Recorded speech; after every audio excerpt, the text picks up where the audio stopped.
Hey, welcome back to the Backyard Professor Chess videos. Once again, I am using this book here, Chess Openings for Black Explained, Black Repertoire by Lev Albert and several of his friends. Zinzi is what his friends call him. I can't pronounce his last name. Sorry, man. He's a great chess player, though. Anyway, this is game 10. They are explaining the Bogo Indian defense. And it's very similar. Hold on. Come on. It's very similar to the previous game that I showed you on the importance of a weak square. This particular game was played in 1999 by Vladimir Komyakov and Alexei Korotyelev. I'm going to call them white and black because I am lousy at pronouncing names. So that's just the way it is. I apologize, gentlemen, for offending you. I've done worse on Svidler, so, you know. Gosh dang guys on the internet trying to imagine that they're doing something fun on YouTube and getting in all kinds of trouble. It just ticks the rest of us legitimate people off, right? Okay, knight f3, and now in the Bogo Indian, of course, bishop b4, and check, and he puts the bishop out there on d2 and says, no, not today, and he brings the queen up to support his bishop, and he's going to fianchetto his king bishop, which is a fine move. Bring the other knight out, supporting his bishop, and so on and so forth. Let's see, bishop g2, yes. If you're going to push the pawn, fianchetto the bishop by all means. And now, of course, the bishop takes the bishop, yes, and the knight returns the favor, takes the bishop. So we are getting into the Bogo Indian real well right now. And d6. Yep, d6. Here we go. Okay. And now they both castle. Castle, and they both castle on the king side, of course, because that's the only side they can castle on, unless you're using alien rules out of the Andromeda Galaxy, but we're here in the Milky Way, so that's the way it works. e4, he's got a very strong pawn line here, and of course, that will be challenged, disrupted, and completely overcome. Well, maybe not completely, but you get the point. He's not letting him just mow him over with pawns in the center. And neither should you. However, again, instead of responding by taking the pawn and the pawn taking the pawn, he presses the pawn to d5. Thus closing the center. The knight comes back down, and, ooh, knight b8, and now he pushes b4, or no, b, you moron, not g. Is that b4? Yes, b4. He pushes b4, holy cow, you know, it's tough enough knowing how to play chess, which I can't do, but to read the stuff, forget about it. And now a5, so, again, they are... The center is pretty much closed, so they're contesting on the queen side again, you bet. If you can't play in the center, play on the wings, and they choose the queen side. So a3, and knight comes up to a6, and now knight comes to e1. Where is the bishop? The lovely bishop comes up here and wants to dance with the white lady. He's forcing f3. Notice this interesting strategy. We saw this in that last game on the Bogo Indian also. By bringing the bishop up and then just immediately taking it back down, he's forcing white to weaken his king side. Just so you know. That's interesting. Yeah. And knight d3. C6, so he is going to contest the closed center finally. We'll get an open file somewhere, who knows where, because now look, B takes A5. Get in there, buddy. So for white, white has a partial open file on the B file because of this very fine, swift execution of that poor, helpless A pawn. Now the queen comes bumping back to here, as we shall see why shortly. Knight to B3. Everyone's going to the queen side now, right? C takes D pawn, and the C takes the D pawn. So once again, we have the C file, and the A file is not open to white, but it is to black. And when I say open, I mean his own pawn isn't. Yeah, we know all that. You've already said that 1,000 times in every flipping video you make. You're starting to bore us. Okay, but here we go.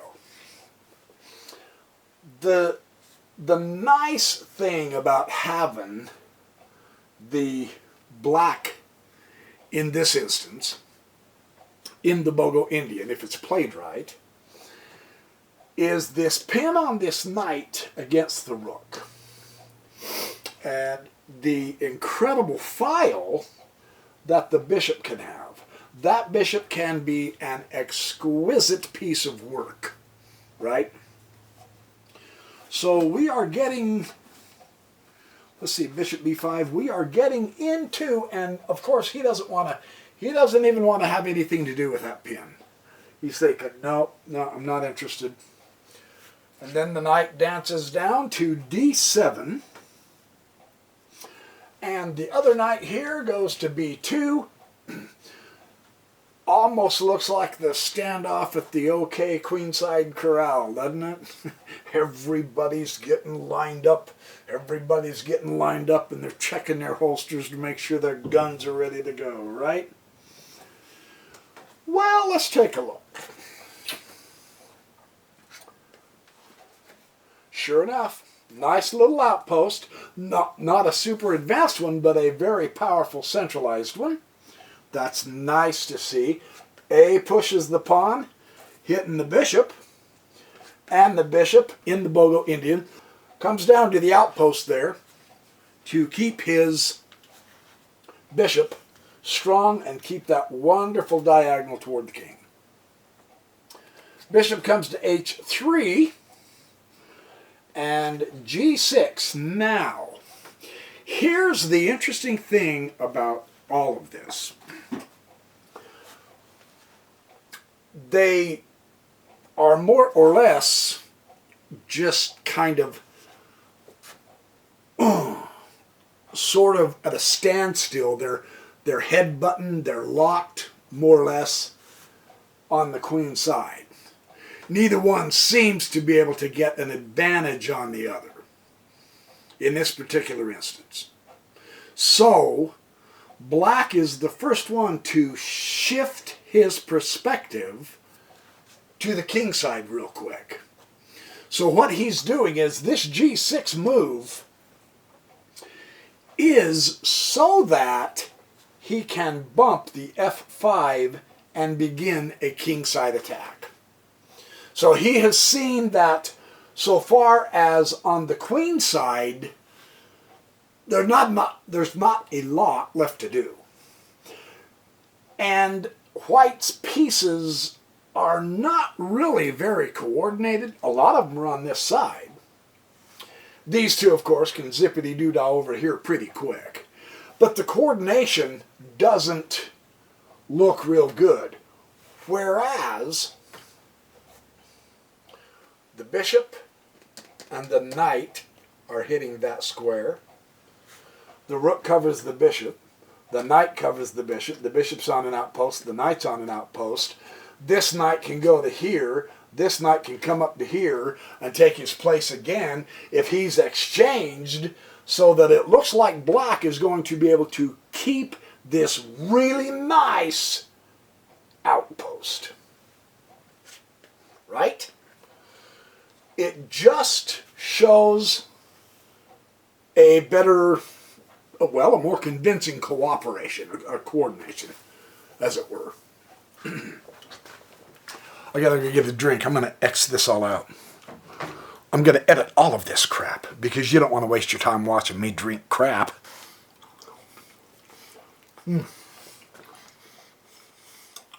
Fresh made cooked chicken and my homemade beer. Beer. It's Diet Shasta cream soda. Lighten up.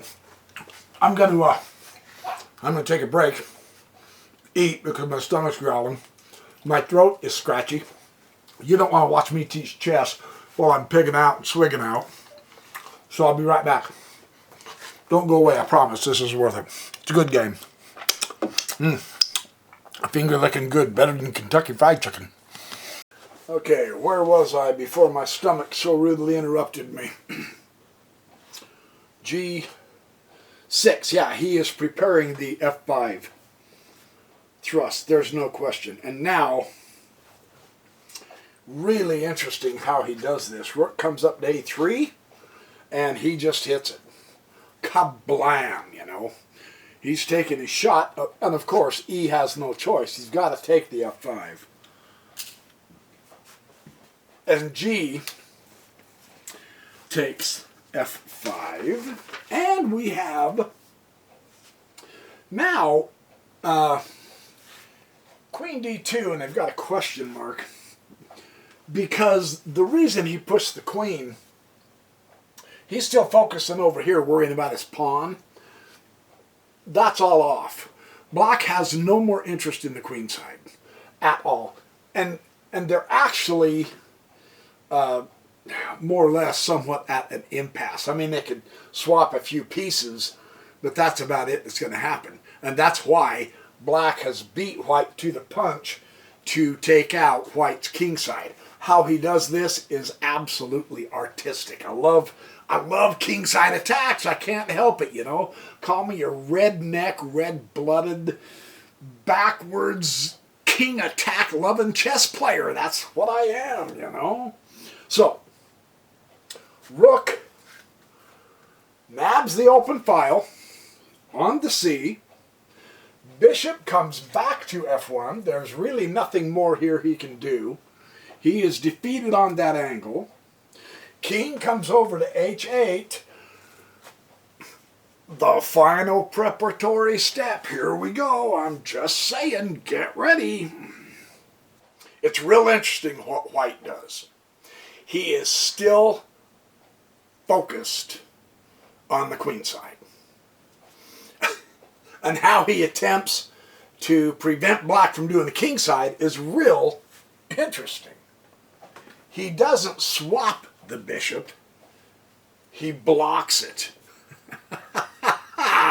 Isn't that interesting? What a bishop block. I mean, look at that queen side, man. Literally almost every piece is over here. And yet the secret to Black's success is that he really does have a kingside attack. It's fantastic. It's really interesting to see. This is quite ingenious of him. Does White get distracted and start monkeying around over here? No, he's got his objective.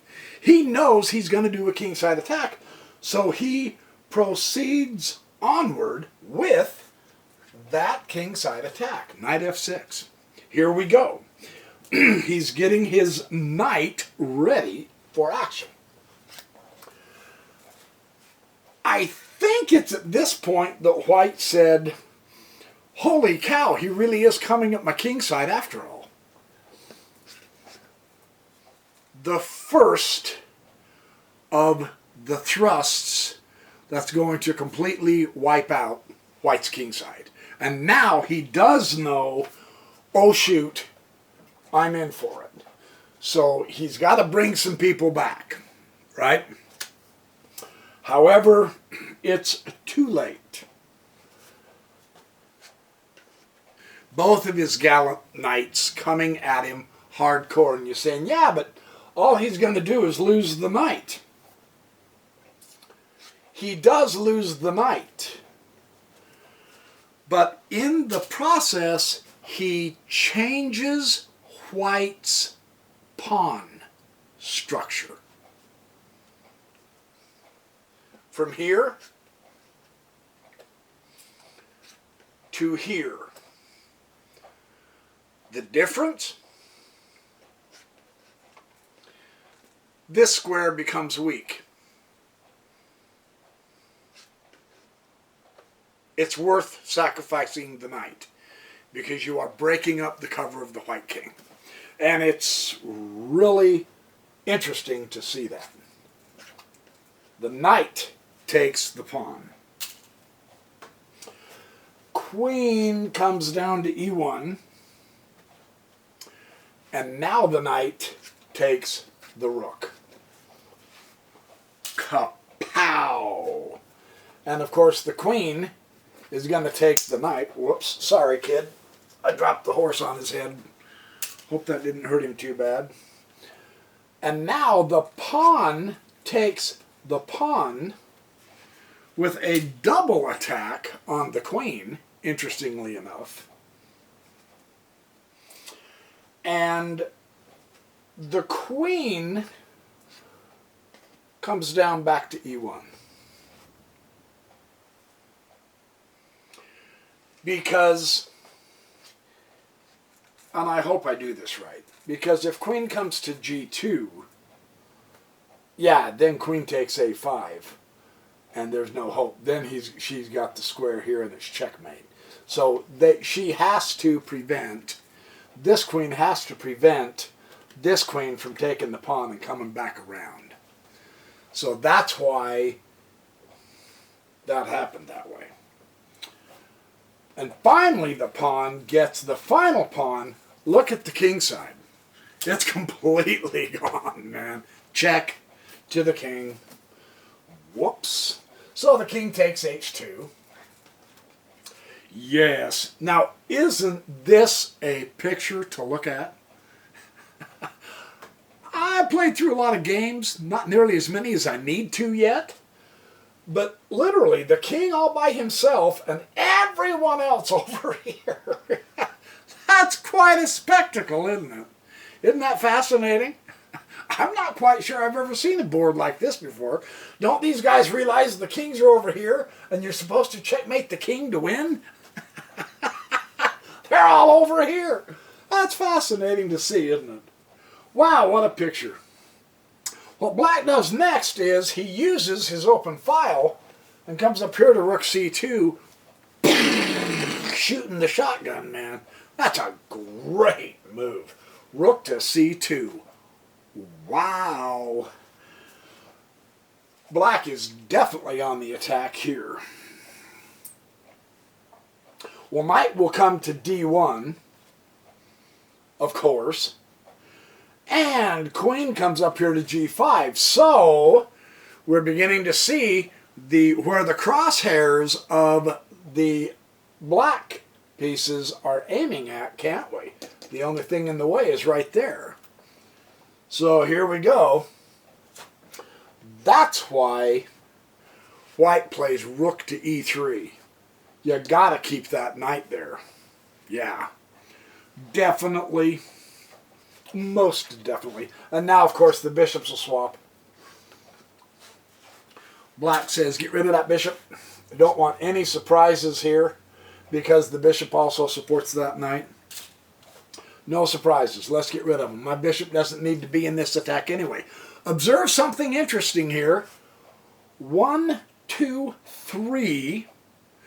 And white has 1, 2, 3. What comes after 3? Just kidding. 4. Ain't math grand. Black is outgunned. And yet he's on the attack. Yeah, David and Goliath here. This is quite interesting to see this. I love how this works out. So, rook bumps over to g8, giving the queen support for the g2 square, just in case this rook can't. He's got that knight pinned. That's a great tactic. White is in trouble. And now rook comes over to g3.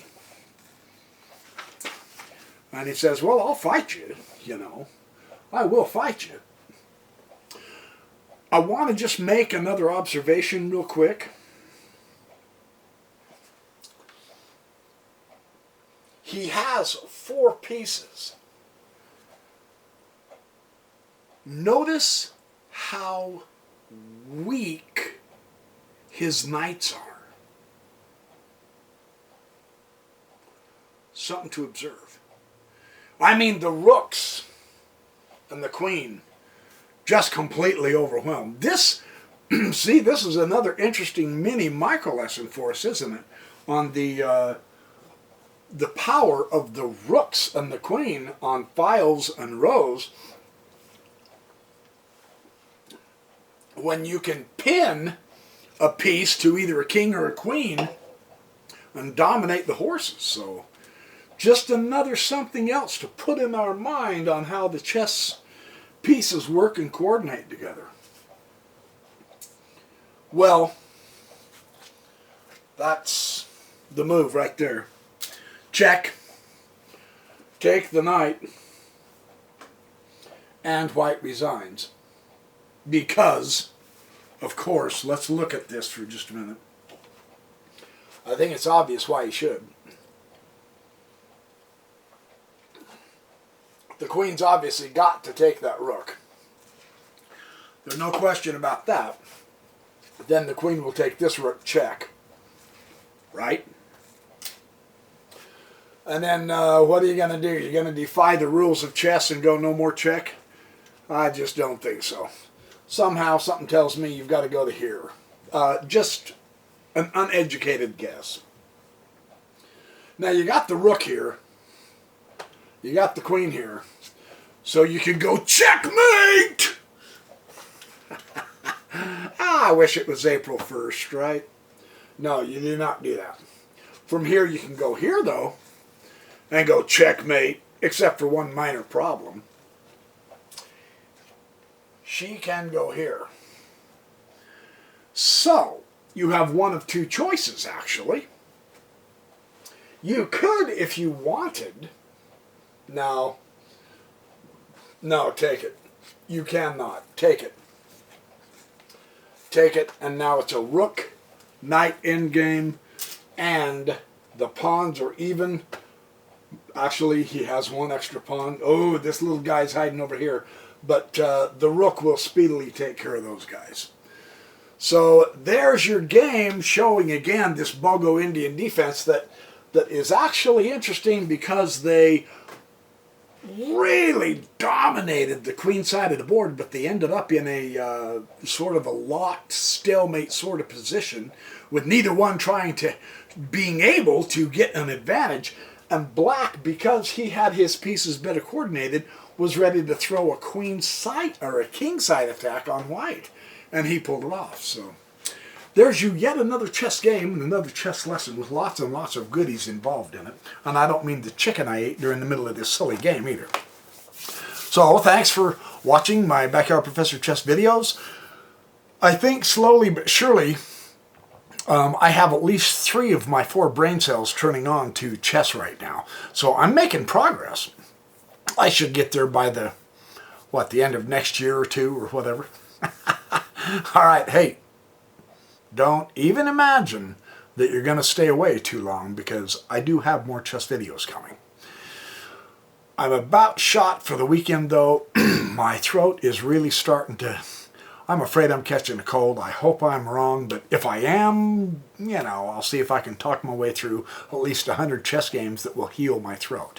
Because talking with a sore throat about chess, that's pure healing power. Whatever. See you soon.